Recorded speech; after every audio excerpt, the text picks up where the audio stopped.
బంగాళాఖాతంలో ఏర్పడిన వాయుగుండం ప్రభావంతో ఇప్పటికే తెలుగు రాష్ట్రాలు అతలాకుతలమయ్యాయి. రేపు మరో అల్పపీడనం ఏర్పడనున్నట్లు వాతావరణ శాఖ తెలిపింది. దీని ప్రభావంతో కోస్తాంధ్రతో పాటు తెలంగాణలోనూ వర్షాలు పడతాయని పేర్కొంది. తెలుగు రాష్ట్రాలను ఇప్పట్లో వర్షాలు వదిలేలా లేవు. ఇప్పటికే పలు ప్రాంతాల్లో భారీ వర్షాలు కురుస్తున్నాయి. దాంతో వాగులు వంకలు ఉప్పొంగుతున్నాయి.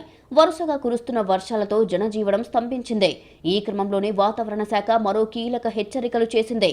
బంగాళాఖాతంలో రేపు మరో అల్పపీడనం ఏర్పడుతుందని, దాని ప్రభావంతో తెలుగు రాష్ట్రాల్లో వర్షాలు కురుస్తాయని పేర్కొంది. తెలంగాణలో మరో 4 రోజులు వర్షాలు కురిసే అవకాశాలు ఉన్నాయని హైదరాబాద్ వాతావరణ కేంద్రం హెచ్చరించింది. పలు జిల్లాలకు ఎల్లో అలర్ట్ జారీ చేసింది. అటు ఏపీలోనూ అక్కడక్కడ ఓ మోస్తారు భారీ వర్షాలు కురిసే అవకాశం ఉందని తెలిపింది. అంతేకాకుండా రేపటి వరకు మత్స్యకారులు వేటకు వెళ్లవద్దని ఐఎండీ సూచనలు చేసింది.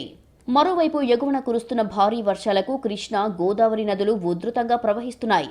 కృష్ణానదికి భారీగా వరద నీరు వచ్చి చేరుతోంది. దీంతో పరివాహక ప్రాంతాల్లోని లోతట్టు ప్రాంతాలు ముంపునకు గురయ్యాయి.